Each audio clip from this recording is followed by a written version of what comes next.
Hello दोस्तों, आप सभी का स्वागत है अपने यूट्यूब चैनल पे। दोस्तों आज हम इस वीडियो में मैथ के 16 दिसंबर 2021 के पेपर फर्स्ट का एनालिसिस करेंगे। यदि दोस्तों वीडियो पसंद आए तो मेरे चैनल को लाइक शेयर और सब्सक्राइब कीजिएगा। पहला प्रश्न है, सिराज अपनी रसोई में सेवों को इस प्रकार व्यवस्थित करता है कि उसने पहली पंक्ति में सेव के 11 जोड़े सेव, दूसरी पंक्ति में 22 जोड़े सेव और तीसरी पंक्ति में 33 जोड़े सेव रखे। सिराज के पास रसोई में कुल कितने सेव हैं? सिराज ने पहली पंक्ति में 11 जोड़े सेव रखे, दूसरी पंक्ति में 22 जोड़े सेव रखे, तीसरी पंक्ति में 33 जोड़े सेव रखे। कुल सेवों की संख्या बराबर तीनों संख्याओं का योग। तीनों संख्याओं को जोड़ने पर 66 जोड़े सेव आ रहा है। 66 जोड़े अर्थात 132 सेव। अतः सिराज द्वारा रसोई घर में कुल 132 सेव रखा गया था। अगला प्रश्न है, निम्नलिखित कथनों पर विचार कीजिए। सभी अभाज्य संख्याएं विषम संख्याएं होती हैं। ये जानते हैं अभाज्य संख्याओं के बारे में। अभाज्य संख्याएं ऐसी संख्या जो केवल एक और स्वयं के अतिरिक्त अन्य किसी संख्या से विभाजित ना हो उसे अभाज्य संख्या कहते हैं। उदाहरण के लिए 2, 3, 5, 7। सभी अभाज्य संख्याएं विषम संख्याएं होती हैं। यह विकल्प गलत है क्योंकि 2 एक सम संख्या है जो कि अभाज्य संख्या है। अगला ऑप्शन है, एक अंक वाली केवल 5 अभाज्य संख्याएं होती हैं। एक अंक वाली केवल 4 अभाज्य संख्या होती हैं जो कि 2, 3, 5, 7 है। तो ये भी ऑप्शन गलत है। अगला विकल्प है, अभाज्य संख्याएं अपरिमित रूप से अनेक होती हैं। तो ये विकल्प सही है क्योंकि सबसे छोटा अभाज्य संख्या 2 है और सबसे बड़ा अभाज्य संख्या अनंत तक है। चौथा है, अभाज्य संख्या के केवल 2 गुणनखंड होते हैं। तो ये भी विकल्प सही। आइए जानते हैं अभाज्य संख्याओं के बारे में। 2 या 2 से अधिक संख्याएं जिसका महत्तम समापवर्त 1 हो अभाज्य संख्याएं कहलाती हैं। उदाहरण के लिए 3 और 5 जिसका महत्तम समापवर्त 1 होगा। अगला उदाहरण है 4, 5, 6, इसका भी महत्तम समापवर्त 1 होगा। तो ये सभी अभाज्य संख्याओं के उदाहरण हैं। अगला है जुड़वा अभाज्य संख्याएं। ऐसी अभाज्य संख्याएं जिसका अंतर 2 हो जुड़वा अभाज्य संख्याएं कहलाती हैं। उदाहरण के लिए 41 और 43 तथा 3 और 5, 71 और 73। अगला है भाज्य संख्याएं। भाज्य संख्याएं वे संख्याएं होती हैं जिसका गुणनखंड 2 से अधिक होता है, भाज्य संख्याएं कहलाती हैं। उदाहरण के लिए 4, 6, 8, 10 ये सभी भाज्य संख्याएं के उदाहरण हैं। अगला प्रश्न है, स्कूल की एनएस इकाई ने प्रत्येक जरूरतमंद बच्चों को 3/4 किलोग्राम चीनी देने का फैसला किया। एक प्रयोजक से उन्हें इस प्रकार के लिए 28.5 किलोग्राम चीनी मिली। कितने बच्चों को यह चीनी बांटी जा सकती है? हम जानते हैं कि किसी भी संख्या को बांटने के लिए भाग दिया जाता है। 28.5 किलोग्राम में 3/4 से हम भाग देंगे। 28.5 को लिख सकते हैं 57/2 और भाग देना है 3/4 से। हम जानते हैं कि 57/2 और जब भाग से गुणा में चिन्ह परिवर्तन करेंगे तो 4/3 हो जाएगा। 2 से 4 में भाग देंगे तो 2 बार भाग जाएगा और 3 से 57 में भाग देंगे तो 19 बार भाग जाएगा और 19 में 2 का गुणा कर लेंगे तो इस प्रश्न का उत्तर होगा 38। अगला प्रश्न है, पूर्णांकों के संबंध में इनमें से कौन सा कथन सत्य है? आइए जानते हैं पूर्णांक के बारे में। पूर्णांक संख्या सभी धनात्मक प्राकृतिक संख्या, सभी ऋणात्मक प्राकृतिक संख्या और शून्य के समूह को कहते हैं। उदाहरण के लिए 0, 1, 2, 3, 4 अनंत तक तथा -1, 2, 3, 4 अनंत तक ये सभी संख्याएं पूर्णांक कहलाती हैं। आइए देखते हैं पहला कथन सत्य है या नहीं। 2 संख्याओं का गुणनफल सदैव संख्याओं के बराबर या उससे अधिक होता है।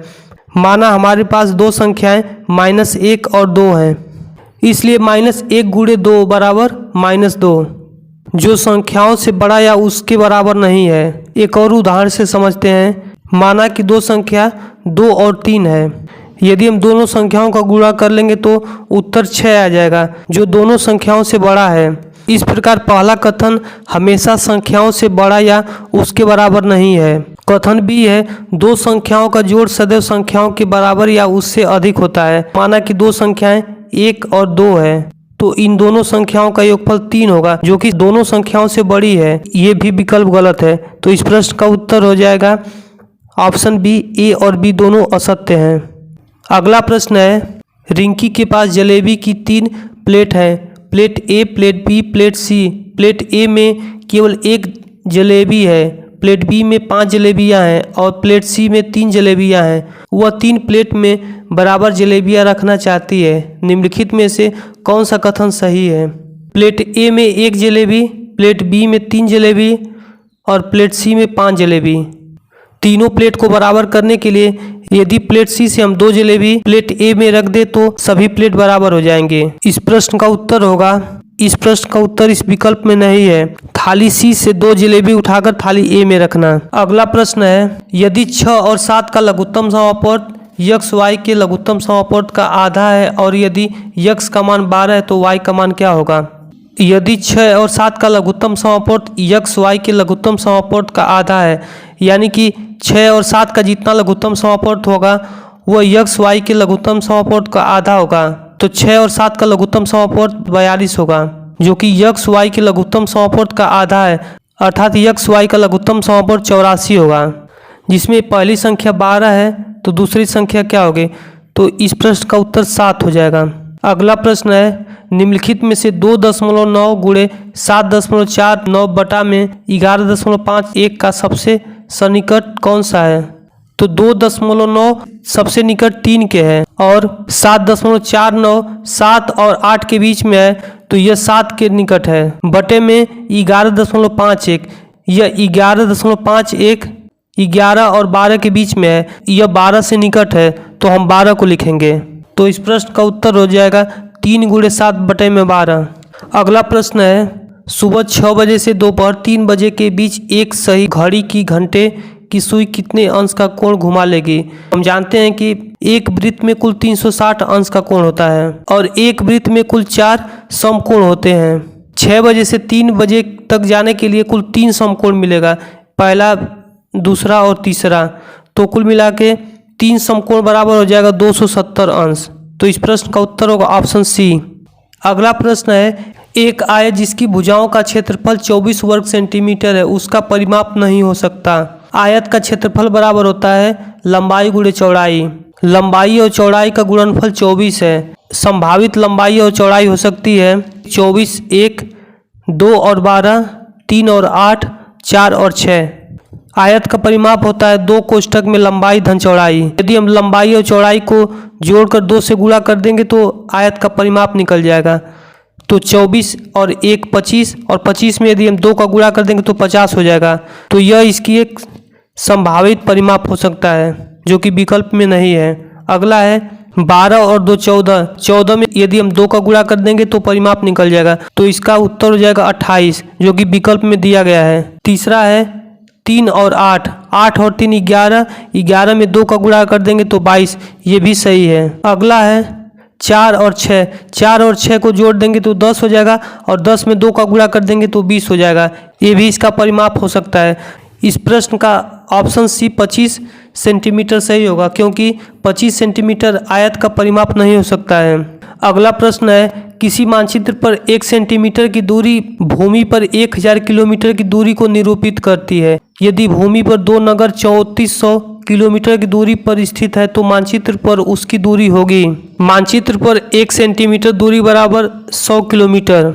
मानचित्र पर 1 सेंटीमीटर की दूरी 100 किलोमीटर के बराबर है। यदि हम मानचित्र पर 1 किलोमीटर बराबर 1/100 सेंटीमीटर के बराबर है, कुल मिलाकर 3400 किलोमीटर की दूरी है, जो कि मानचित्र पर कितने सेंटीमीटर पे है? 1 किलोमीटर बराबर 1/100 सेंटीमीटर, जिसे भाग देंगे 1/100 से, तो इस प्रश्न का उत्तर हो जाएगा 34 सेंटीमीटर। अगला प्रश्न है, 800 मीटर की एक दौड़ में अनूप को पहले 100 मीटर पूरे करने में 14 सेकंड लगते हैं और अगले 100 मीटर पूरा करने में पिछले से 2 सेकंड अधिक लगते हैं और उसके आगे के 100 मीटर पूरा करने में पिछले वाले से 2 सेकंड अधिक लगते हैं और इसी प्रकार आगे भी यह प्रक्रिया चलती है। अनूप ने दौड़ पूरी करने में कितना समय लिया? अनूप द्वारा कुल 800 मीटर को 8 बार में दौड़ा जाता है। पहली बार में 14 सेकंड में, दूसरी बार में इससे 2 सेकंड अधिक यानी 16 सेकंड, तीसरी बार में 18 सेकंड, चौथी बार में 20, पाँचवीं बार में 22, छठी बार में 24, सातवीं बार में 26 और 8वीं बार में 28 सेकंड में। तो कुल सेकंडों का योगफल हो जाएगा 168 सेकंड। यदि 168 सेकेंड को हम मिनट में बदलेंगे तो 60 से भाग देंगे, तो 60 से भाग देंगे तो इस प्रश्न का उत्तर होगा 2 मिनट 48 सेकेंड। अगला प्रश्न है, प्रत्येक संख्या के अंकों का अवलोकन कर अगली संख्या का निर्धारण कीजिए। संख्या है 910, 821, 732, 643। तो 910 से 821 यानी घट रहा है, तो घटा कर देखेंगे कितना का अंतर हो रहा है। यदि हम 910 और 821 को घटाएंगे तो 89 का डिफरेंस आ रहा है। उसी प्रकार 821 से 732 को घटाएंगे तो 89 का अंतर आ रहा है। तो अब हम 643 से 89 घटा लेंगे तो हमारा यही प्रश्न का उत्तर हो जाएगा। 643 से 89 घटाएंगे तो 554 हो जाएगा, जो कि इस प्रश्न का उत्तर हो जाएगा। अगला प्रश्न है, एक बच्चे द्वारा 5 विषयों में प्राप्त अंकों का माध्य 74 है। उसने 3 विषयों में 70, 75, 80 अंक प्राप्त किए। उस बच्चे द्वारा बाकी 2 विषयों में प्राप्त अंकों का माध्य क्या है? तो बच्चे द्वारा कुल प्राप्त अंकों का योगफल हो जाएगा 74 गुणे 5। तो बच्चे द्वारा कुल मिलाकर 370 अंक प्राप्त किए गए, जिसमें पहले में 70, दूसरे में 75 और तीसरे में 80। बच्चे द्वारा 3 विषय में कुल मिलाकर 225 अंक प्राप्त किए गए। 5 विषयों में से 3 विषयों के अंकों का योगफल है 225। यदि हम 370 में से 225 घटा लेंगे तो 145 हो जाएगा, जो कि 2 विषयों में प्राप्त अंकों का योगफल है। यदि हम 2 से भाग देंगे तो इसका माध्य निकल जाएगा। इस प्रश्न का उत्तर हो जाएगा ऑप्शन बी 72.5 अंक। अगला प्रश्न है, हर्षित, अमीना और जोसेफ द्वारा एक दिन का पैदल चलने का विवरण नीचे दिया गया है। हर्षित सुबह 6:32 से 6:49 तक चलता है। अमीना सुबह 5:27 से सुबह 6:37 तक चलती है। जोसेफ सुबह 6:06 से 7:31 तक चलता है। हर्षित 1 घंटा 17 मिनट चलता है। दूसरा अमीना कुल मिलाकर 1 घंटा 10 मिनट चलती है और जोसेफ 1 घंटा 25 मिनट चलता है। विकल्प ए है, हर्षित और अमीना समान अवधि के लिए चलें। तो हर्षित द्वारा 1 घंटा 17 मिनट चला गया, जबकि अमीना द्वारा 1 घंटा 10 मिनट चला गया। ये विकल्प गलत है, जो कि दोनों समान नहीं है। विकल्प बी है, जोसेफ अमीना से 8 मिनट ज़्यादा चला। जोसेफ 1 घंटा 25 मिनट चला और अमीना 1 घंटा 10 मिनट चली, जो कि जोसेफ अमीना से 15 मिनट ज़्यादा चला, न कि 8 मिनट। ये भी विकल्प गलत है। तीसरा है, जोसेफ हर्षित से 15 मिनट ज़्यादा चला। जोसेफ 1 घंटा 25 मिनट चला और हर्षित 1 घंटा 17 मिनट चला, तो जोसेफ द्वारा 8 मिनट ज़्यादा चला गया, न कि 15 मिनट। तो ये भी विकल्प गलत है। विकल्प डी है, अमीना सबसे कम चली। अमीना 1 घंटा 10 मिनट चली, बाकी दोनों के अपेक्षा अमीना सबसे कम चली। तो विकल्प डी सही होगा। दोस्तों, मिलते हैं अगले वीडियो में, तब तक के लिए धन्यवाद।